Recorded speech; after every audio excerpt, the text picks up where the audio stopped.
નમસ્કાર વિદ્યાર્થી મિત્રો, અર્થશાસ્ત્ર EO 105ના નવા વિડીયોની અંદર આપ સર્વનું સ્વાગત છે. આપણે અત્યારે જે પ્રશ્ન ભણવાના છીએ, ઉત્પાદનના સાધનોમાંના જે ભૂમિ એટલે શું અને તેના લક્ષણોની ચર્ચા.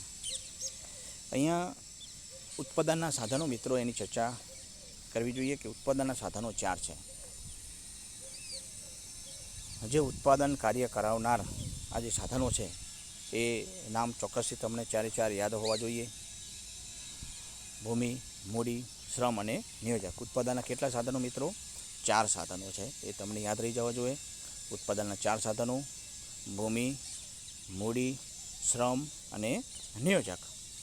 આ 4 સાધનોમાં સૌ પ્રથમ સાધન છે એ ભૂમિ છે.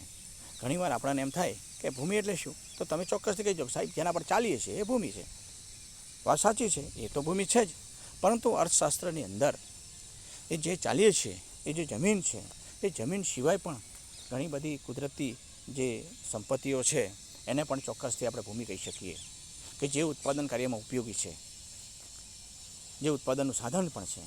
તો આવી ભૂમિ કઈ કઈ છે એ ચોક્કસથી આપણે આ પ્રશ્નની અંદર સમજશું. તમે અહીંયા આપણે જે ડિસ્પ્લેની અંદર પહેલાં લખ્યું છે એને થોડું સમજી લઈએ કે સામાન્ય વ્યવહારમાં આપણે જમીન એટલે ભૂમિ એટલે પૃથ્વીની સપાટી એવો અર્થ કરીએ છીએ, પરંતુ અર્થશાસ્ત્રમાં ભૂમિનો વિશાળ અર્થ થાય છે. માર્શલ શું કહે છે જોઈએ મિત્રો, કે પ્રોફેસર માર્શલના મતે ભૂમિ એટલે દરેક પ્રકારની સંપત્તિ અને શક્તિ કે જે, યાદ રાખજો, દરેક પ્રકારની સંપત્તિ અને શક્તિ પણ કેવી કે જે કુદરતે માનવીને સહાય માટે બક્ષિસ સ્વરૂપે છૂટે હાથે જમીન, પાણી, હવા, પ્રકાશ કે ગરમી સ્વરૂપે આપી હોય. તો કોને કહેવાય એ પણ તમને ખ્યાલ આવી જાય કે જમીન એટલે, અહીંયા બહુ મસ્ત વ્યાખ્યા છે અને ઘણીવાર તમે 12મા ધોરણની અંદર કે 11મા ધોરણની અંદર, 11મા ધોરણ લગભગ આવે જ છે પ્રશ્ન, એ તમે કદાચ ભણ્યા હોય તો કે એ આ વ્યાખ્યા મોટાભાગે આવતી હોય છે કે જમીન એટલે પૃથ્વીની સપાટી પરના, પૃથ્વીની પેટાળમાંના અને વાતાવરણમાંના પ્રાકૃતિક ઘટકોનો સમૂહ એટલે જમીન. તો પહેલાં તો પૃથ્વીની સપાટી પર શું આવે, તો નદીઓ આવે, જંગલો આવે, તળાવો આવે મિત્રો. પછી પૃથ્વીના પેટાળમાંના વિવિધ ખનિજો આવે, વાતાવરણમાંના વિવિધ વાયુઓ આવે. આ બધું જ છે અને શું કહીશું આપણે? જમીન કહીશું.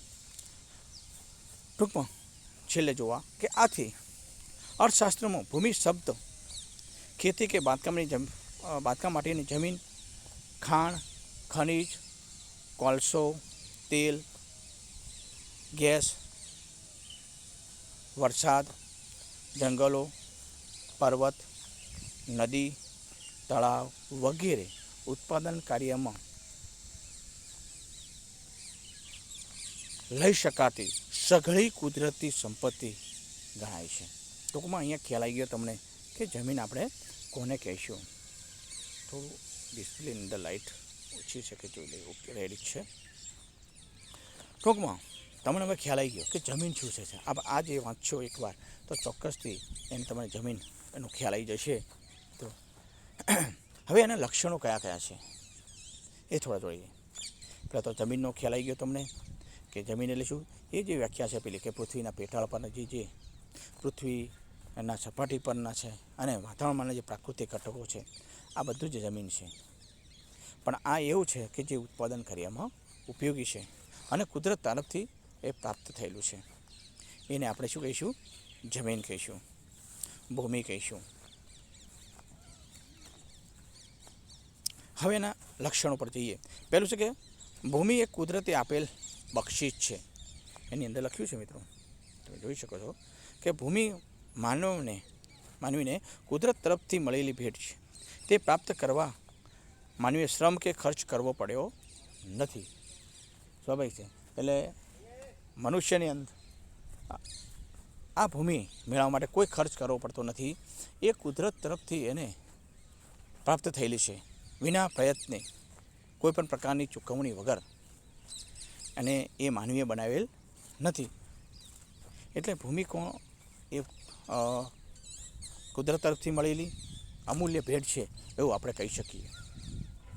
નંબર 2 છે મિત્રો કે કે ભૂમિનો પુરવઠો સ્થિર અને નિશ્ચિત છે. એમાં માનવી વધારો કરી શકતો નથી અને ઘટાડો પણ કરી શકતો નથી. કે ભૂમિ એ માનવ શ્રમથી પ્રાપ્ત થઈ નથી, માટે તેના પ્રમાણમાં યંત્રો, મકાન, કપડાં વગેરે માફક વધઘટ થઈ શકતી નથી. તેનો પુરવઠો સ્થિર અને નિશ્ચિત રહેશે.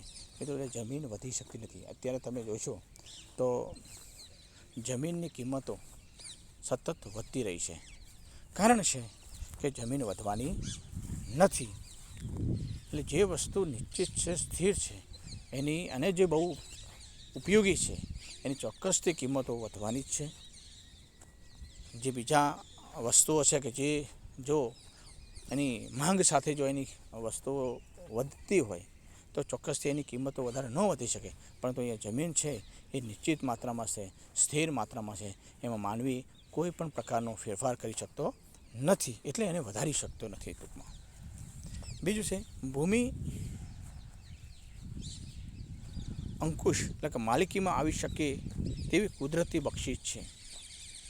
એટલે કુદરતે આપણે જોઈ શકીએ, કુદરતે આપેલી બધી એ ભેટ ભૂમિ કહી શકાય નહીં, પરંતુ માલિકી અંકુશમાં આવી શકે તેવી, યાદ રાખજો અહીંયા એ બહુ મહત્ત્વની વસ્તુ આવી ગઈ છે અહીંયા, કે માલિકી અંકુશમાં આવી શકે તેવી કુદરતી બક્ષિસને ભૂમિ કહી શકાય છે. સૂર્યપ્રકાશ, હવામાનને કુદરતી ભેટ છે, પણ અંકુશમાં આવી શકે તેથી ભૂમિ કહેવાય છે. અંકુશમાં ના આવી શકે તેથી ભૂમિ અંકુશમાં એક મિનિટ કે સૂર્યપ્રકાશ, હવામાન કુદરતી ભેટ છે, પણ અંકુશમાં ના આવી શકે તેથી ભૂમિ કહેવાય. અહીંયા ચોક્કસથી સૂર્યપ્રકાશ છે, આમ તો અંકુશમાં તો આપતા જ નથી, એટલે આ રીતે મુદ્દાની રીતે આપણે અહીંયા બંધ બેસે જ નહીં. ટૂંકમાં કુદરતી ભેટ છે અને જે ઉત્પાદનમાં ઉપયોગી છે એ વધારે આપણે અહીંયા ધ્યાનમાં રાખવાનું છે. માટે કહી શકાય કે એ ભૂમિ એ આ જે સૂર્યપ્રકાશ છે એ ભૂમિ છે. આપણે એની અંદરથી મળતા જે કિરણો છે અને ટૂંકમાં એ આપણા ઉત્પાદનમાં ઉપયોગી છે. માટે આપણે કહી શકાય કે સૂર્યપ્રકાશની હાજરીમાં જ ઉત્પાદન થતું હોય તો એ સૂર્યપ્રકાશ છે ભૂમિ છે અને કુદરતી તરફથી મળેલું છે અને એ અમૂલ્ય ભેટ છે. હવે નંબર 4 જોઈએ આપણે કે ભૂમિ ઉત્પાદનનું અગતિશીલ સાધન છે.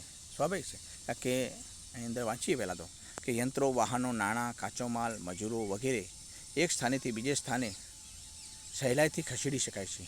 એટલે કે તેઓ ગતિશીલ છે, જ્યારે ભૂમિને ભૌગોલિક રીતે એક સ્થળેથી બીજા સ્થળે ખસેડી શકાતી નથી, તેથી તે અગતિશીલ છે. એટલે ટૂંકમાં ભૂમિને આપણે એક જગ્યાએથી બીજી જગ્યાએ લઈ શકતા નથી. તેની ગતિશીલતા કેવી છે મિત્રો? શૂન્ય છે. અને જો ગતિશીલતા હોત તો બહુ મજા આવત. આપણે જુદી જુદી જગ્યાએ રહેલી જમીનને એક જ જગ્યાએ લઈ દોત. આપણે જ્યાં જવું હોત કે અહીંયા નહીં મજા આવતી, પાણી ત્યાં છે તો ત્યાં જમીન લઈ જઈ શકત, પરંતુ એવું શક્ય નથી. એટલે જમીનને એક જગ્યાએથી બીજી જગ્યાએ સ્થાનાંતરિત કરી શકાતી નથી. એટલે જમીનની સ્થળના આધારે એ ગતિશીલતા કેવી છે? શૂન્ય છે. ઘણીવાર એવો મુદ્દો આવતો છે કે જમીનની કઈ ગતિશીલતા શૂન્ય નથી, તો યાદ રાખજો જમીનની ઉપયોગની ગતિશીલતા શૂન્ય નથી. ભૌગોલિક ગતિશીલતા શૂન્ય છે, પણ ઉપયોગની રીતે એની ગતિશીલતા શક્ય છે.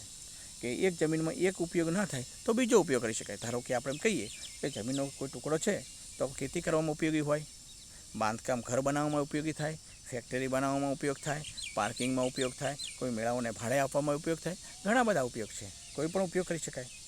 ધારો કે કોઈક વાર ભાડે આપી હોય તો એમાં તમે ફેક્ટરી પણ બનાવી શકો. તો ઉપયોગની રીતે ગતિશીલતા છે. આ વસ્તુ પણ ધ્યાનમાં લેવી જોઈએ. એટલે જમીન છે એની ભૌગોલિક ગતિશીલતા શૂન્ય છે, જ્યારે એની ઉપયોગની ગતિશીલતા શક્ય છે. પછીનો નંબર 5 છે ભૂમિ એ અવિનાશી છે. કે જમીન ધોવાણ, ઘસારો, બેદરકારી ભર્યા ઉપયોગથી જમીનની ફળદ્રુપતા ઘટે છે, છતાં ભૂમિનો સંપૂર્ણ નાશ થતો નથી. ઈશ્વરે ભૂમિની ભેટ આપી છે, તેને કરોડો વર્ષ થયા છતાં તેનો નાશ થયો નથી. આથી જ રિકાર્ડો જણાવે છે કે જમીન અવિનાશી અને મૂળભૂત તત્વો ધરાવે છે. માટે શું કહેવાય કે જમીનનો ક્યારેય અસ્ત થતો નથી, અવિનાશી છે, જેની અંદર એની ગુણવત્તામાં ફેરફાર થઈ શકે છે, પરંતુ એનો સંપૂર્ણ નાશ થતો નથી. એના પછી નંબર 6 છે, ભૂમિની ગુણવત્તા જુદી જુદી હોય છે. સ્વાભાવિક છે કે બધી જ જમીન એક જ સરખી ફળદ્રુપતા અથવા ગુણવત્તા ધરાવતી હોતી નથી. કેટલીક જમીન ખૂબ ફળદ્રુપ હોય છે, જ્યારે કચ્છના રણની જમીન બિનફળદ્રુપ હોય છે. ગામડાઓ કરતાં શહેરની જમીનનું મહત્ત્વ વધુ હોય છે. એટલે જમીન છે એ તમે જોશો તો સૌરાષ્ટ્રની અંદર કાળી જમીન હોય, પછી તમે ધારો કે સાબરકાંઠામાં અહીંયા જાઓ તો પથરાળી જમીન આવે, ઉત્તર ગુજરાતની અંદર રેતાળ જમીન હોય, કચ્છની અંદર પણ સાવ નદીની રીત જેવી એવી જમીન હોય. ટૂંકમાં અહીંયા દરેક જગ્યાએ જમીન છે એ વિવિધતા ધરાવે છે. દરેક જગ્યાએ જમીનની ગુણવત્તા તદ્દન જુદી જુદી છે. એટલે દરેક જગ્યાએ તમે 5, 10, 15 કિલોમીટર દૂર જશો એટલે જમીન છે એની ગુણવત્તા અલગ અલગ જ હશે. એટલે જમીનની ગુણવત્તા ક્યાંય સરખી હોતી નથી. અહીંયા આ લક્ષણની જ્યારે વાત કરતા હોઈએ ત્યારે આપણે જે જમીન ભૂમિ જેના પર ચાલીએ છીએ, જેના પર કૃષિ કરીએ છીએ, ખેતી કરીએ છીએ, બાંધકામ કરીએ છીએ, એ જ જમીનની વાત થાય છે. એ પણ તદ્દન અહીંયા ધ્યાનમાં રાખવાનું. એટલે અમુક લક્ષણો આ રીતે પણ છે કે જે આવી જમીનને જ એના પ્રદર્શિત કરે છે. એના પછી છે ભૂમિની ઉત્પાદકતા ઘટતી હોય છે કે જો જમીન અમર્યાદિત ઉપયોગ થાય, ફળદ્રુપતા વધારવા માટે પ્રયત્નો ન થાય તો જમીનની ઉત્પાદકતા ઘટતી જાય છે. આથી જ ખેડ ખાતરને પાણી દ્વારા ફળદ્રુપતા ટકાવવાના પ્રયત્ન થાય છે. એટલે જમીનની જેમ જેમ જમીનનો ઉપયોગ કરતા જઈએ છીએ તેમ તેમ સ્વાભાવિક છે કે જો આપણે એની કેર ન કરીએ, એની દરકાર ન કરીએ, એની અંદર વિવિધ પ્રકારના જે ખાતરો ન નાખીએ તો ચોક્કસથી શું થશે, એની ઉત્પાદકતા ઘટતી જાય છે. એટલે જમીનની ઉત્પાદકતા જો વધારવી હોય તો ચોક્કસથી એને ખૂટતા તત્વો જે પોષક તત્વો છે એ નાઇટ્રોજન, ફોસ્ફરસ, પોટાશ, સલ્ફેટ આ બધાના તત્વો એની અંદર ઉમેરવા જોઈએ. આપણે એમ કહીએ છાણિયું ખાતર નાખવું જોઈએ તો જ એ ફળદ્રુપતા ટકી રહેશે, પરંતુ એ મોટાભાગે ભૂમિની ઉત્પાદકતા એ ઘટતી જાય છે. અત્યારે વર્તમાન સમયની અંદર જંતુનાશક દવાઓ અને રાસાયણિક ખાતરોનો પુષ્કળ ઉપયોગ થવાના કારણે એ જમીનની ફળદ્રુપતા છે એ બિલકુલ ઘટી ગઈ છે. જમીનની અંદર આમ કહેવા જઈએ તો પ્રદૂષણ થતું જાય છે. એ જમીન એ અવિનાશીને મૂળભૂત સાધન છે. અને જો એનો આપણે બગાડ કરીશું તો આવનારા સમયમાં આપણને ચોક્કસથી આપણા વિનાશ એનાથી જ થઈ શકશે, કારણ કે વિવિધ રોગોના ભોગ આપણે જ બનીશું. આથી આ જમીનરૂપી સાધનનો ચોક્કસથી સારી રીતે ઉપયોગ કરવો જોઈએ. અહીંયા તમને મજા આવી છે. ભૂમિનું જે છે આપણે ઉત્પાદનનું સાધન એ વધારે મજા આવી છે. ચોક્કસથી સારી રીતે સમજાઈ ગયો છે પ્રશ્ન. ન સમજાવવાની 1થી વધારે વાર જોજો અને તમને એ વધારે મજા આવશે. હવે પછી આપણે ઉત્પાદનનું જે સાધન છે શ્રમ, એનો ઉપયોગ એની વાત કરીશું કે શ્રમ એટલે શું.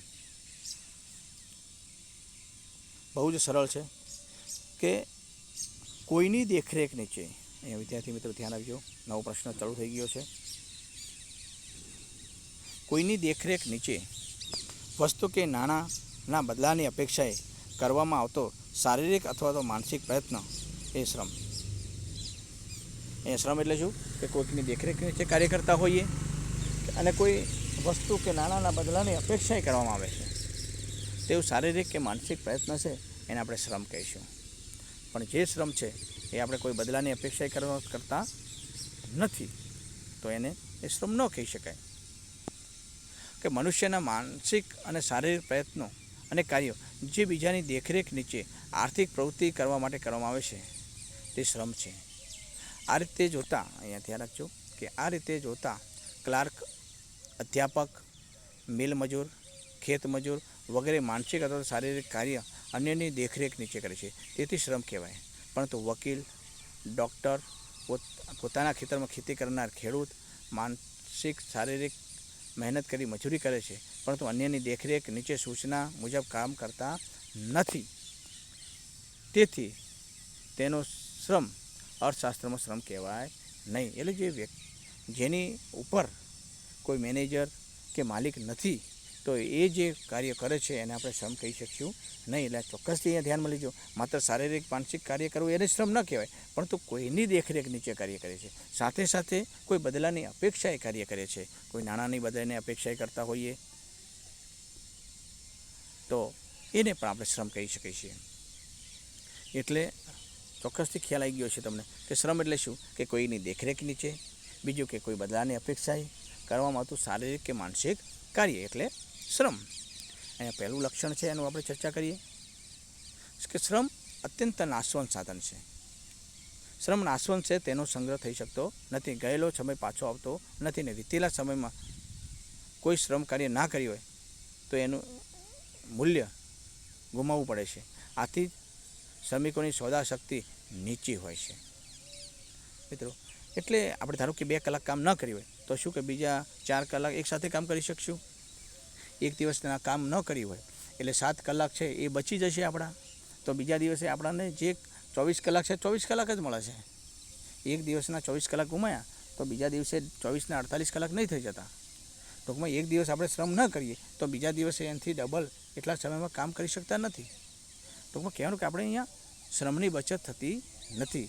શ્રમ એ નાશવંત સાધન છે અને સમય સાથે એનો નાશ થઈ જાય છે, સ્વાભાવિક છે. માટે એ ચોક્કસથી જે સમયનો ઉપયોગ કરવાની વાત કરી છે કે સમય એ બહુ કિંમતી છે. સમય સાથે એ આપણો શ્રમ પણ આપણે ગુમાવી દઈએ છીએ. એટલા માટે જો 2 કલાક કામ ના કરીએ તો 2 કલાકનો આપણો શ્રમ એ નાશ પામે છે. આથી શ્રમ એ અત્યંત નાશવંત સાધન કહી શકાય. બીજું, શ્રમ અને શ્રમિક જુદા પાડી શકાતા નથી. જમીન, મૂડી ને તેના માલિકથી અલગ છૂટા પડી શકાય, પરંતુ શ્રમ અને શ્રમિક એ અવિભાજ્ય છે. તેમને શ્રમિકથી જુદો પાડી શકાતો નથી. જ્યાં શ્રમ આપવાનો હોય ત્યાં શ્રમિકે જાતે જ જવું પડે છે, તેટલો સમય ત્યાં હાજર રહેવું પડે છે. એટલે શ્રમિક હશે તો જ શ્રમ થશે. એટલે કે શ્રમિક અને શ્રમને અલગ પાડી શકાતા નથી, કારણ કે અભિન્ન છે. જે શ્રમિક છે એ નથી જ શ્રમ થાય છે. માટે એવું કહી શકાય કે શ્રમ અને શ્રમિક કેવા છે મિત્રો, એ અભિન્ન છે, એને અલગ પાડી શકાય નહીં, સ્વાભાવિક છે. શ્રમ ઉત્પાદનનું કેવું સાધન છે, જો મિત્રો સજીવ સાધન છે. અહીંયા શ્રમ ઉત્પાદનનું સજીવ સાધન છે કે શ્રમિક જીવંત વ્યક્તિ છે.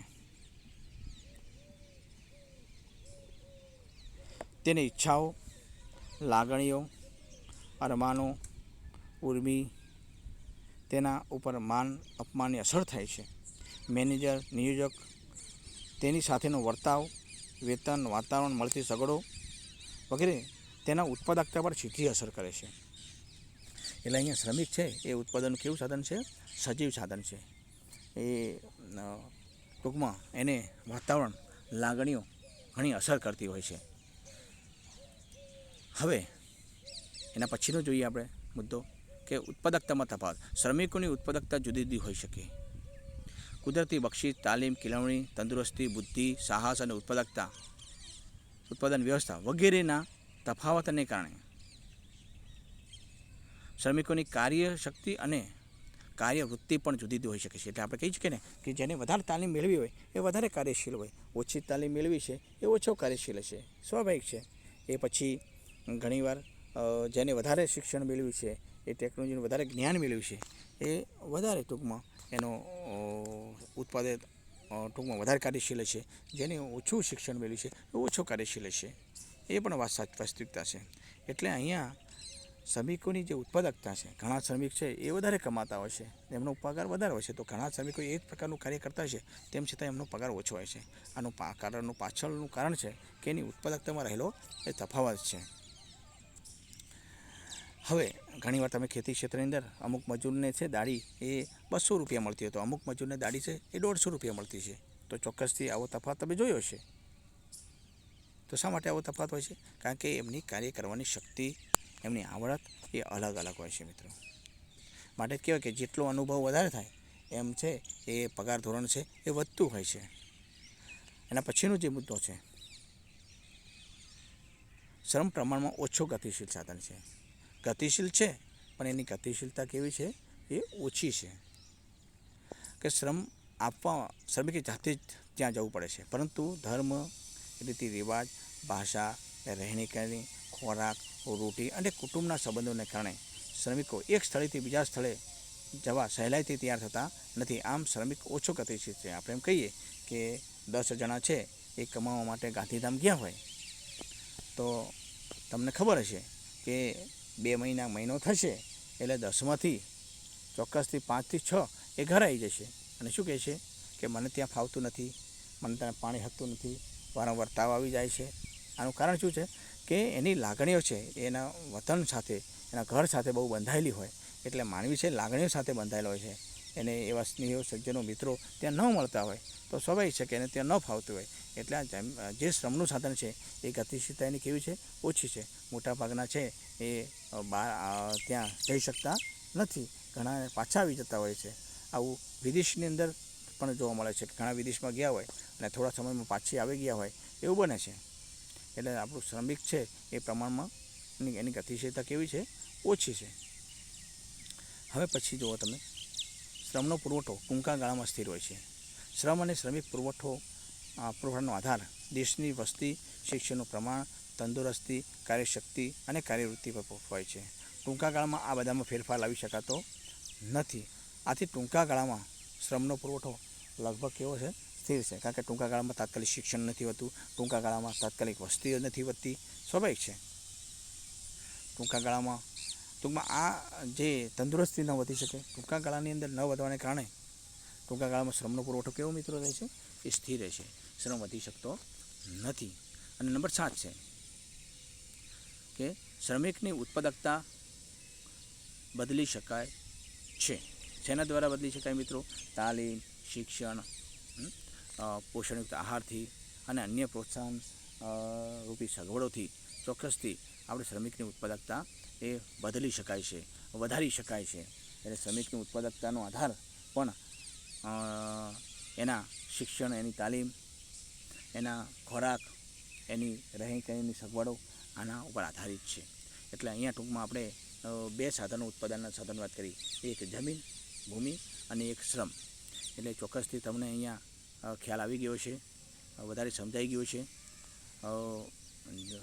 ન સમજાણું તો એકથી વધારે વિડીયો જોજો અને અંદર ધ્યાનથી વાંચશો તો ચોક્કસથી ખ્યાલ આવી જશે. એ સાથે નવા વિડીયોની અંદર મળીશું. અસ્તુ. જય હિન્દ, જય ભારત.